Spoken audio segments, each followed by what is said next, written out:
오늘 강릉과 원주, 횡성, 철원에서 코로나19 확진자 5명이 추가 발생해 도내 누적 확진자는 727명으로 늘었습니다. 조류 인플루엔자 AI가 전국 4개 농가에서 발생하고 양양 남대천 야생조류 분변에서 AI 항체가 검출돼 가축 방역에 비상이 걸렸습니다. 최근 산불 실화자에 대해 산림당국이 형사처벌은 물론 민사소송까지 진행하는 등 책임 소재를 강하게 묻고 있습니다. 해광 지역 시장 군수들이 오늘 국회를 방문해 광해관리공단과 광물자원공사를 통합하는 법안의 폐기를 건의했습니다. 안녕하십니까. 뉴스데스크 강원입니다. 사회적 거리 두기 2단계가 강릉과 정선에서도 시행되는 가운데 강릉과 원주 등 도내에서 코로나19 확진자가 5명 추가됐습니다. 강릉에서는 이달 초 경기도를 방문했던 60대 A씨가 코로나19 양성 판정을 받아 강릉 40번째 확진자로 분류됐습니다. 철원과 원주, 횡성에서도 4명이 추가돼 오늘 하루 도내에서 5명의 확진자가 발생했고 도내 누적 확진자는 727명으로 늘었습니다. 춘천에서는 지난 3일부터 거리 두기 2단계가 시행 중입니다. 2단계에서 유흥시설 5종은 영업을 할 수 없는데요.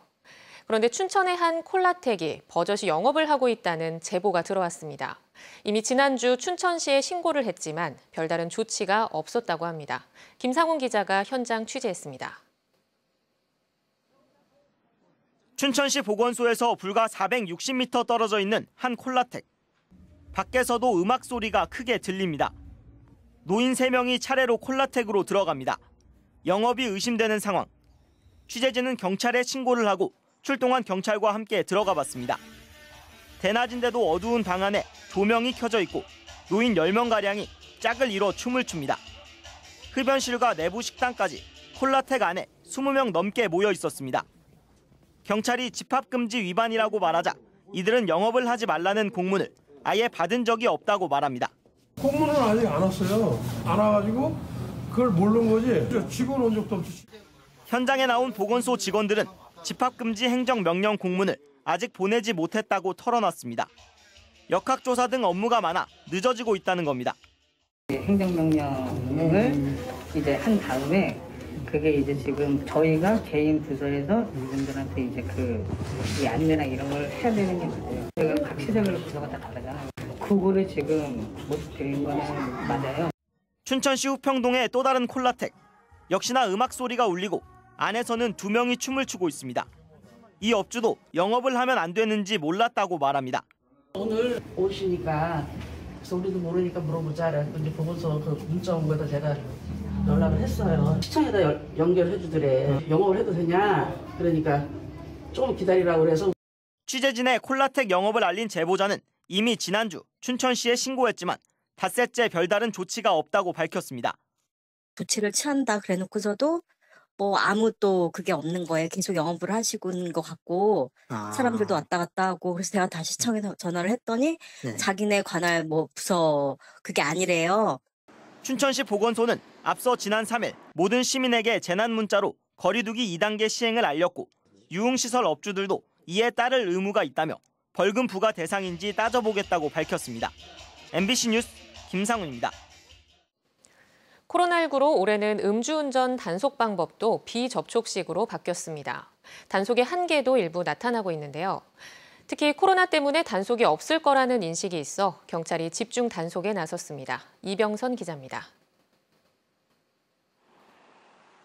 고속도로 톨게이트를 앞에 두고 펼쳐진 음주 단속 행렬 사이로 차들이 들어섭니다. 안전벨트를 착용하지 않았거나 과적을 하는 등 다른 적발 사항도 있지만 음주운전 차량을 걸러내는 게 우선. 대대적인 단속을 예고했는데도 불구하고 10분도 되지 않아 면허 정지 수치를 받아든 운전자가 여전히 나옵니다.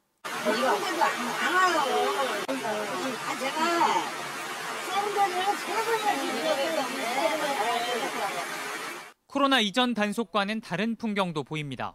운전자가 숨을 내쉬면 음주 여부를 감지해 적발하던 예전과 달리 지금은 차량 안의 공기에 알코올 성분이 있는지를 우선 감지하고 여기서 이상이 있는 운전자만 따로 수치를 확인합니다. 안 부시고 가만히 계시면 됩니다. 코로나 때문에 이거 공기 중에 알코올만 채취하는 거예요. 코로나19 감염의 위협 때문에 비접촉식 단속을 하게 되면서 단속 방식의 한계도 나타나고 있습니다. 감지기의 감도를 높이다 보니 알코올 성분을 너무 잘 잡아내는 효과가 있는데 코로나 이후 사용이 늘어난 손소독제가 단속에 걸리는 일도 적지 않고 옆자리에 앉은 사람의 술기운도 잡아냅니다. 또 코로나 이후 음주 단속을 적극적으로 할 수 없게 됐을 거라는 인식이 퍼지면서 사고를 부추기고 있습니다. 실제로 올 들어 지난달 말까지 도내에서 음주교통사고로 다친 사람은 548명인데 지난해 같은 기간 426명보다 오히려 늘어난 겁니다. 이에 따라 강원지방경찰청은 다음 달 말까지 고속도로 등 주요 구간에서 주 2회 이상 음주 단속을 이어갈 계획입니다. MBC 뉴스 이병선입니다. 지난달 전북 정읍의 오리 농장을 시작으로 고병원성 조류인플루엔자 AI 확진 농가가 모두 4곳으로 늘었습니다. 양양 남대천 야생조류 분변에서도 고병원성 AI 항원이 검출됐는데요. 방역당국은 철새 도래지와 농장에 대해 방역을 강화하고 확산 방지에 나섰습니다. 홍한표 기자가 보도합니다. 가축 방역 담당자들이 양계 농장 주변으로 생석회를 뿌리고 있습니다. 방역 차량은 하천 주변에 돌며 소독약을 뿌리는가 하면 강릉 남대천 갈대숲에는 드론이 투입됐습니다. 철새도래지를 방역 차량 드론을 이용해서 소독하는 거 외에 지금 보시는 바와 같이 소규모 농가도 겨울철에 혹시나 효과가 떨어질 수 있는 소독 제재를 대신해서 생석회를 도포를 지원하고 있습니다. 인근 양양 남대천의 야생 조류 분변에서 고병원성인 H5N8형이 검출되면서 강릉도 특별관리 지역에 포함됐습니다. 강릉 지역에는 400여 농가에서 약 15만 마리의 닭이나 오리 같은 가금류를 사육하고 있습니다. 전국적으로 4개 농장에서 AI가 발생한 데다 야생조류 분변에서 잇따라 항원이 검출돼 가금 농가에도 비상이 걸렸습니다. 뉴스에 자주 요즘 나오더라고요. 나오는데 걱정되죠, 많이. 여긴 청정 지역이지만은 그래도 또 혹시나 또 모르니까 날아다니는 새니까 잘 모르잖아요. 양양군은 항원이 검출된 남대천 반경 10km를 방역 지역으로 설정해 소독을 진행하고 주변 3km의 가금 농가는 출입을 통제하고 있습니다. 강원도도 비상이 걸렸습니다. 농장 주변 생석회 벨트 구축, 농장 소독, 축사 출입 시 방역 수칙 지키기, 축사 내부 매일 소독 등 4단계 소독 대책을 마련했습니다. 발생 지역의 가금 및 가금 산물에 대한 반입 금지 조치를 취했고요. 그리고 농정국 사무관들이 18개 시군의 가금 농가 방역 사항을 긴급하게 지도 점검하고 있습니다. 강원도 내에는 지난 2017년 철원과 인제, 횡성 4개 농가에서 AI가 발생해 7만 5천 마리 정도의 가금류가 살처분됐습니다. 접경 지역에 아프리카 돼지열병이 이어지고 AI가 강원도 인접 지역까지 발생하면서 축산 방역에 비상이 걸렸습니다. MBC 뉴스 홍한표입니다. 작은 부주의로 인한 산불은 큰 피해로 이어질 수 있는데도 가해자 처벌은 약하다는 지적이 많았습니다. 최근 산림당국이 민영사상 책임을 강하게 묻고 있어 눈길을 끌고 있습니다. 조규환 기자가 보도합니다. 수수밭 가운데 불에 탄 흔적이 보입니다. 수확을 마치고 꺾어놓은 수수대는 불에 탔고 인근 야산의 나무도 검게 그을렸습니다. 지난 10월 29일 이곳에서 쓰레기를 태우다 불씨가 야산으로 번져 산불이 났습니다. 다행히 인목 피해는 거의 없었지만 산불 진화에 헬기와 인력이 투입되면서 진화 비용이 발생하자 산림당국은 가해자인 60대 주민을 형사처벌했습니다. 인목 피해는 없었지만 저희 실질적으로 이번에 투입된 인원이 108명의 헬기 2대, 한 570여만 원의 인력이 투입되면서 피해를 입었거든요. 이 주민은 지나친 처벌이라며 항변했지만 산림당국은 검찰의 기소 의견으로 송치했습니다. 산림보호법은 산불 실화자에게 3년 이하의 징역이나 3천만 원 이하의 벌금에 처하도록 규정하고 있습니다. 이 같은 산불 원인 제공자에 대한 형사처벌뿐만 아니라 민사상의 손해배상 청구 사례도 있습니다. 지난 2015년 삼척시 가곡면에서 산불이 발생해 국유림 25헥타르가 잿더미로 변했습니다. 인근 주택에 화목보일러 불티가 날리면서 산불이 난 것으로 조사됐고 가해자는 형사재판에서 수백만 원의 벌금형을 선고받았습니다. 여기에다 산림당국은 인목피해와 진화 비용 등 손해를 물어내라며 민사소송까지 제기해 수년간의 재판 끝에 지난해 말 1억 3천만 원을 배상받았습니다. 과태료 등의 그 처벌로 넘어간 적이 많이 있었는데 최근 들어서 그 민형사상의 책임까지 이게 물어서 산불에 대한 경각심을 좀 확산시키고 있습니다. 한편 산림청에 따르면 최근 5년간 형사처벌을 받은 산불 가해자는 700여 명, 최고 징역 4년형이 선고됐고 1인당 평균 173만 원의 벌금이 부과됐습니다. MBC 뉴스 조기환입니다. 특성화 고등학교를 졸업하고 바로 공무원이 되는 학생들이 해마다 늘고 있습니다. 학교에서 시험 준비를 도와주고 또 별도 전형이라 경쟁도 적기 때문입니다. 강화길 기자입니다. 강원도 유일의 미용 간호 계열 특성화 고등학교인 강원생활과학고. 이 학교는 1, 2학년 성적 우수자를 가려 3학년에 별도의 공무원반을 운영하고 있습니다. 공무원 시험에 고졸 구분 채용이 도입된 2013년부터입니다. 그래서 교재나 강의 같은 것도 따로 준비하고 그래서 정규 교과과정과 방과 후 시간을 운영하여 공무원반을 운영하고 있습니다. 이런 결과 지난해까지 6년 동안 15명의 공무원을 배출했습니다. 올해도 3명이 공무원 시험에 합격했습니다. 5명을 뽑는 강원도 기술계고 출신 9급 보건직 시험 합격생의 절반 이상을 차지한 겁니다. 중3 때 일반고를 가려고 하다가 강원생활과학고에 가면 공무원 시험을 체계적으로 준비할 수 있다는 얘기를 들어서 선택하게 됐어요. 이 학교뿐만 아니라 강원도 내 다른 특성화 고등학교들도 공무원 등용문으로 이름을 날리기 시작했습니다. 올해 강원도 내 7개 특성화 고등학교에서 16명의 공무원을 합격시켰습니다. 지난해 11명보다 45%나 증가한 겁니다. 더욱이 공무원 고졸 채용은 당분간 늘어납니다. 국가직은 2022년까지 20%, 지방직도 30%까지 확대됩니다. 젊고 그 전공 분야 일을 하다 보니까 그 직무 관련해서 많은 그 신지식을 접하든지 많은 그 도움이 되기 때문에 점진적으로 확대하려고 합니다. 특히 기술계고 채용은 같은 특성화고 출신끼리 경쟁하기 때문에 대졸자들이 몰리는 다른 전형에 비해 경쟁률이 10분의 1도 안 됩니다. 무엇보다도 특성화 고교에서 공무원 시험을 준비하는 학생들을 체계적으로 관리해 줍니다. 강원도 내 8개 특성화고와 20개 일반고 특성화과에서는 내일까지 입학 원서를 접수합니다.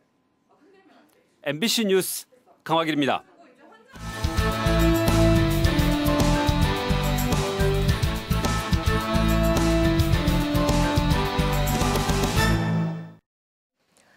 내년도 강원도의 플라이 강원 지원 예산이 조건부 통과됐습니다.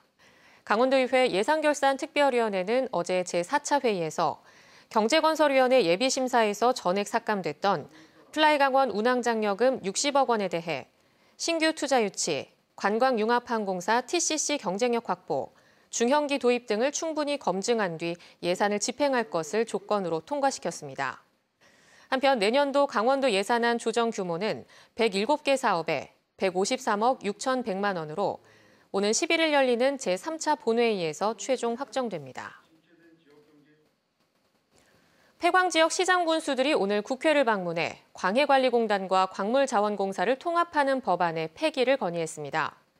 류태호 태백시장과 김양호 삼척시장 등 5명의 시장 군수는 국회 산업위원장과 국회의장 비서실장을 만나 두 기관을 통합하면 폐광 지역을 위해 쓰여야 할 광해공단의 재원이 광물자원공사의 부채를 갚는 데 소진될 거라며 관련 법안을 폐기해달라고 요청했습니다. 시장 군수들은 또 폐광지역 특별법 개정안을 조속히 의결해 시효를 폐지하고 강원랜드의 폐광지역 개발기금 재원을 확대해달라고 건의했습니다. 양양군이 보건복지 기능 강화와 남대천 관리 등을 위해 행정조직 개편에 나섭니다. 보건소에는 건강가족과를 신설하고 남대천 랜드마크 육성을 위한 남대천 보정과를 설치합니다. 업무를 조정해 대외정책과는 전략교통과로, 안전교통과는 재난안전과로 개편하고 오색삭도 추진단은 2개 담당을 신설해 삭도 추진단으로 명칭을 변경합니다. 또 보건소 감염병 대응 담당과 치매관리 담당 등을 신설하고 건축민원 원스톱 처리를 위해 건축 신고를 본청으로 이관합니다. 오늘 오전 9시쯤 삼척시 신기면 환성굴 진입로 옛 38번 국도에서 도계에서 삼척으로 주행하던 25톤 트럭에서 목재 상당량이 도로에 쏟아졌습니다. 이 사고로 인명피해는 없었으나 경찰과 신기면 사무소 직원들이 목재를 치우느라 30분가량 한쪽 방면의 차량 통행이 통제됐습니다. 경찰은 운전자 A씨 등을 상대로 정확한 사고 경위를 조사하고 있습니다. 최근 코로나19 확진자 8명이 발생한 정선군이 자가격리자를 위한 생활공간을 마련했습니다. 정선군은 지난 4일 이후 코로나19 확진자와의 접촉으로 인해 100명가량의 자가격리자가 발생하자 생활 편의를 돕기 위해 사부급 도사곡 자연휴양림을 생활공간으로 지정해 운영하고 있습니다. 입소자는 의약품 대리 수령과 장보기를 지원받을 수 있습니다. 한편 어제 정선에서 코로나19 검사를 받은 119명은 모두 음성 판정을 받았습니다. 강원도 내 법인 택시에 강원도형 전자출입명부 클린강원 패스포트 확대 도입이 추진됩니다. 강원도는 택시 운송사업조합 요청에 따라 다음 주까지 도내 18개 시군 3,100여 대 법인 택시에 클린강원 패스포트 등록 작업과 설치를 완료해 서비스를 실시합니다. 강원도는 클린강원 패스포트 사용으로 현금 고객의 연락처 확보 등이 가능해져 역학조사에 도움이 되고 야간 취약 시간대에 안심하고 탑승할 수 있고 회사와 손님에게는 인증 포인트가 제공된다고 밝혔습니다. 동해시가 구도심을 활성화하기 위한 도시 재생 사업을 본격화하고 있습니다. 동해시는 지난 2018년 시작한 동호지구 바닷가 책방마을 조성 사업의 경우 최근 마을 내 커뮤니티 조성 공사를 마치고 공적 임대주택 역시 올해 말 준공될 예정입니다. 또 바란지구의 무코 창업혁신 지원 공간과 마도로스 거리를 만듭니다.